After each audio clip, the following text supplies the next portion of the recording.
வணக்கம் and welcome to my channel. This is Afrin. So last week biryani recipe ரொம்பவே enjoy பண்ணிருப்பீங்க. அதுக்குரிய ஒரு சைடு டிஷ் தான் இன்னைக்கு நம்ம பார்க்க போறோம். Mutton semi gravy. ஸோ இந்த மட்டன் செமி கிரேவி எப்படி செய்யறதுன்னு பார்த்தீங்கன்னா மட்டன் 300 கிராம்ஸ் எடுத்துக்கோங்க.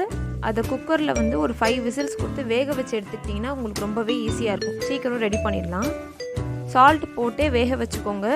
அந்த வாட்டரை அப்படியே வச்சுருங்க. நம்ம பாயில் பண்ணுறப்ப யூஸ் பண்ணிக்கலாம்.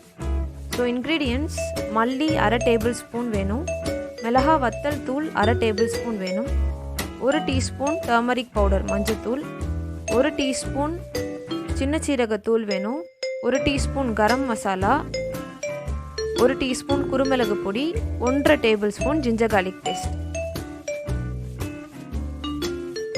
பெரிய வெங்காயம் 2 நறுக்கி வச்சுக்கோங்க. 2 மீடியம் சைஸ் தக்காளி நறுக்கிக்கணும்.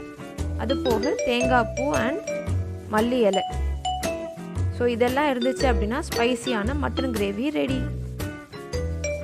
ஸோ நம்ம பேன் ஹீட் ஆனதுமே ஒரு 2 டேபிள் ஸ்பூனுக்கு ஆயில் ஆட் பண்ணிக்கோங்க. இதை நம்ம செமி கிரேவி ஸ்டேட்லேயும் செய்யலாம், நல்லா சுக்கா ஸ்டேட்லேயும் செய்யலாம்.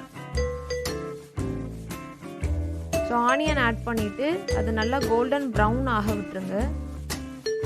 டொமேட்டோ ஆட் பண்ணியிருக்கோம். நல்லா கோல்டன் ப்ரௌன் கலர் வர்ற வரைக்கும் ஆனியன் வதங்கட்டும்.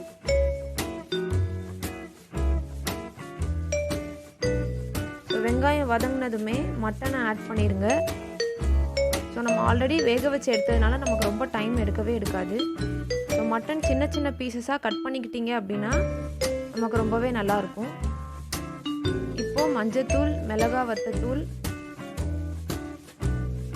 கரம் மசாலா, சின்ன சீரகத்தூள், குருமிளகு பொடி, மல்லிப்பொடி எல்லாத்தையுமே உள்ளே ஆட் பண்ணிக்கோங்க. சால்ட் பத்தலை அப்படின்னா இன்னும் கூட ஆட் பண்ணிக்கலாம். ஜிஞ்சர் கார்லிக் பேஸ்ட்டையும் ஆட் பண்ணிடுங்க.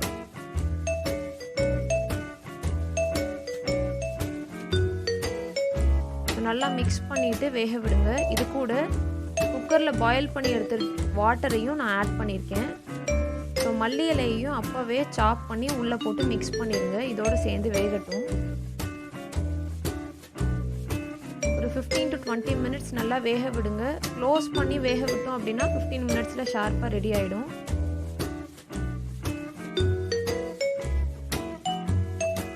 ஸோ இப்போ நம்மளோட கிரேவி ரெடி ஆயிடுச்சு. ஸோ இதே கன்சிஸ்டன்சியில் வச்சு பிரியாணிக்கு, சப்பாத்தி, பூரிக்கு சைட் டிஷ்ஷாகவும் யூஸ் பண்ணிக்கலாம். இன்னும் நல்லா ட்ரையாகவும் வச்சு யூஸ் பண்ணிக்கலாம். தோசைக்கும் சாப்பிட்றதுக்கு ரொம்பவே நல்லாயிருக்கும். ஸோ லாஸ்ட் வீக் கொடுத்த அந்த பிரியாணி ரெசிபிக்கு வச்சுருந்த மட்டன் சைட் டிஷ் இதுதாங்க. கண்டிப்பாக ட்ரை பண்ணி பாருங்கள். உங்கள் ஃப்ரெண்ட்ஸ்க்கும் சஜஸ்ட் பண்ணுங்கள். கமெண்ட் பாக்ஸில் ஷேர் பண்ணுங்கள். தேங்க்ஸ் ஃபார் வாட்சிங்.